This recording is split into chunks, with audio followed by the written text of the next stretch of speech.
is working with X-ray maps. So we're looking at the map properties. We can look at those properties. Okay, great. Really don't care. And then the next thing is select the elements. Okay, so it already remembered some elements from before, or else you would select your elements in the picture. And the next feature is just acquire the map. And it just goes through and starts acquiring the map. Meaning that every place that it sees aluminum, it's going to put a blue dot. Copper, it's going to put this color. Aluminum, it's going to put, right? Oxygen, it's going to put green. Carbon, it's going to put red.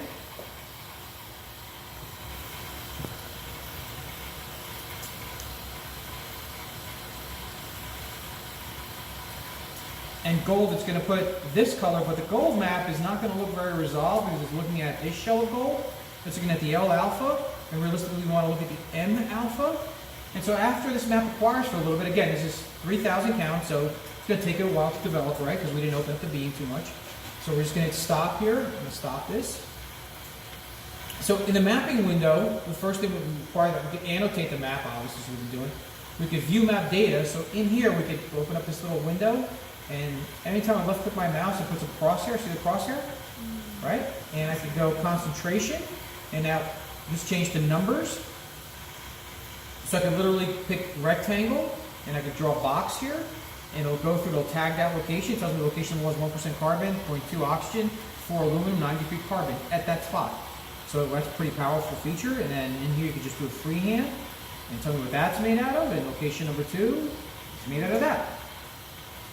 Great. So as we keep coming down here, we can overlay the maps. We can take the SEM image, throw that to the right, and look at the copper, throw that to the right. Change the level of transparency as well. We could smooth it. We could do a different type of filter. We could all sorts of stuff. Or just no filter. Right. Okay. And then we could go export, and then we could just export individual maps or export maps in one file as they're displayed. Okay. And I want to backtrack a little bit here under properties because we look at the gold L line. So under map properties, here, see where it says gold L alpha? I would like to go look at the gold M alpha line and update the graph, and that gold is going to change in a second. See the gold just filled in now? Because the gold M line is more dominant than the gold L shell. Yes, we changed it into the properties, right? I picked a different line on this menu. Yep. But that's for down the road, but I just wanted to show you that we could do that. Oops.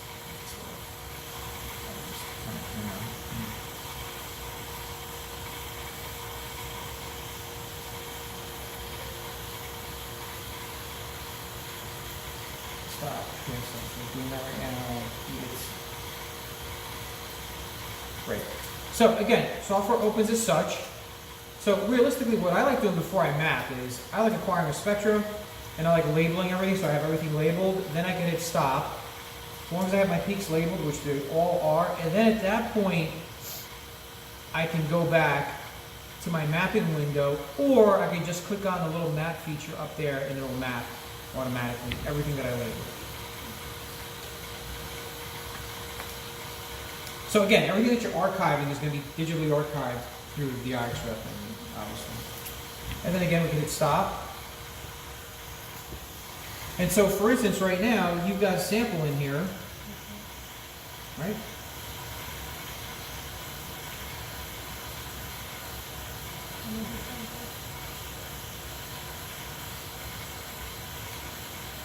There's that wire.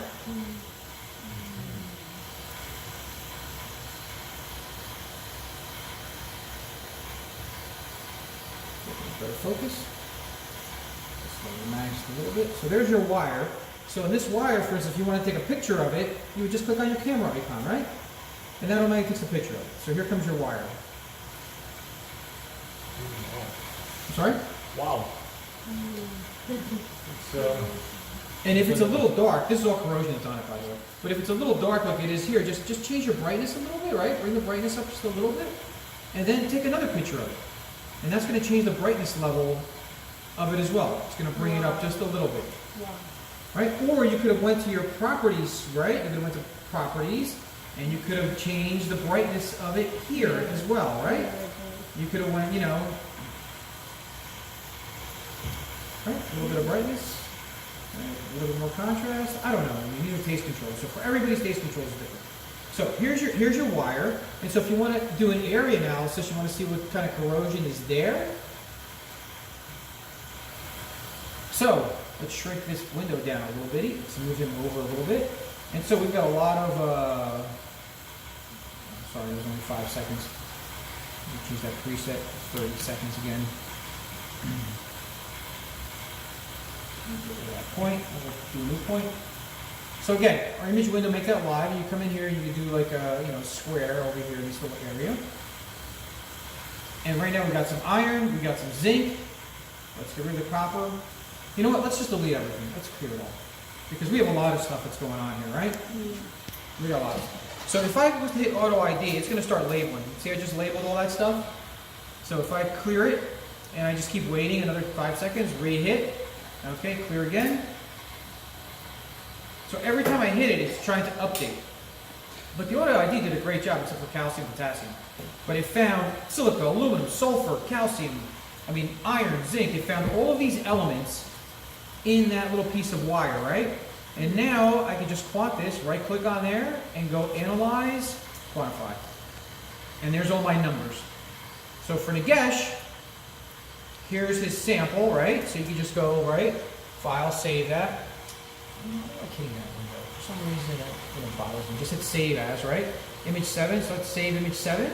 And then let's save this too. And this is going to be image 7.1. Do you see that? Mm-hmm. So it gets labeled along with it. So now you save the image and you save that. So now if we go back to our fake folder, 7.1, right? Here's 7.1. So there's the spectra of it all, right? And then where's the image? 7, image 7, image 7. Yes, image 7, 1 below that. Where? This one, that one. Oh, hang on a second. No, hang on. No. Yeah, I'll save